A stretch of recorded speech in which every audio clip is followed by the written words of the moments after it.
Good day everyone, my name is Precious Iris C. Aldovino from BTBT Department, major in Food and Services Management from Section 1B1. Dahil ang ating subject ay patungkol sa pangunawa sa sarili, ang ating i-discuss ngayong araw na ito ay patungkol sa isa sa mga teorya galing sa mga sikat na mga psychology or mga philosopher para mas lalong maunawaan kung ano nga ba ang sarili at kung ano yung mga bagay na nakakaapekto sa ating sarili or sa ating mga personalidad.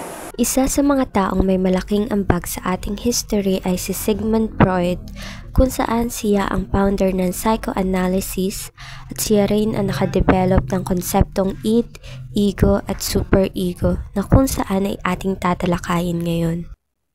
Simulan nating talakayin ang id. Ano nga ba ang id? Ayon kay Freud, ang id ang pinakapangunahing bahagi ng personalidad.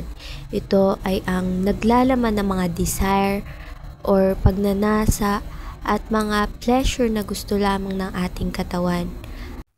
Isa sa mga halimbawa ng id ay halimbawa, gutom. Kapag nagugutom ka, ang iyong id ay nagtutulak sa iyo na kumain ka agad kahit na hindi pa ang tamang oras o lugar. Maaari nating sabihin na ang id ay instinct. Matatawag din ang id na pleasure principle dahil ito ay naglalayo ng agarang kasiyahan or mga pagnanasa. Ang id ay agresibong pagnanasa. Kapag naiinis ka, ang id ay nagtutulak sa iyo na magalit, magmura o sumugod.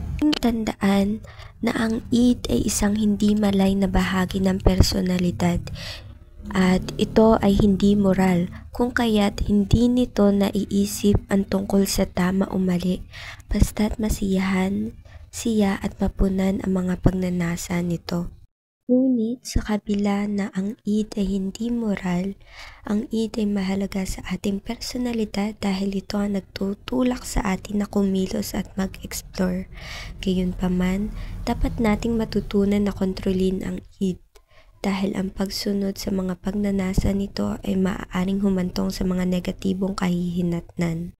Isunod naman natin ang ego. Ang ego ay tinatawag ring reality principle. Dahil nga ang ego ay reality principle, tinutukoy nito ang mga pangangailangan ng id at ang mga panuntunan ng lipunan at naghahanap ng mga paraan upang masiyahan ang mga pangangailangan ng id sa isang paraan na katanggap-tanggap sa parehong panig. Kumbaga, masasabi nating si ego ang taga-balanse. Isang halimbawa nito, kung ang isang tao ay nagnanais na bumili ng mamahaling bag, si id ang mag-uudyok sa tao na bumili ng bag kahit na ito ay mahal. Ngunit si ego naman magtutulak o magpapaisip sa atin kung tayo ba ay may budget pa at kung talaga bang kailangan natin at practical ang bag na mamahalin.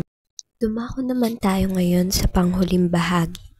At ito ang tinatawag na superego, ang bahagi ng personalidad na naglalaman ng ating moralidad at mga panuntunan sa lipunan.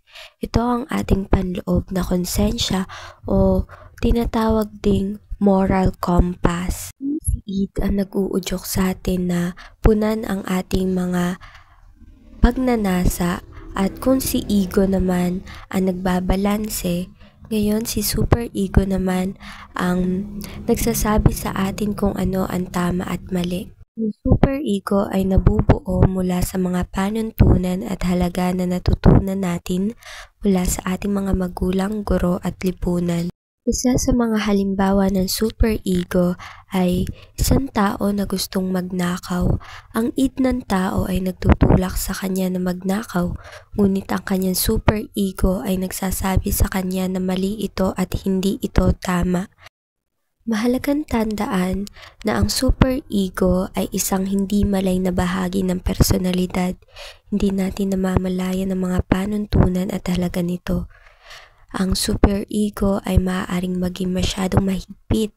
Kapag sobrang mahigpit ang superego, maaari itong humantong sa mga pakiramdam ng pagkabalisa, depresyon at pagiging hindi komportable. Kaya naman mahalaga rin na kontrolin natin ito. Sana ay may natutunan kayo. Salamat!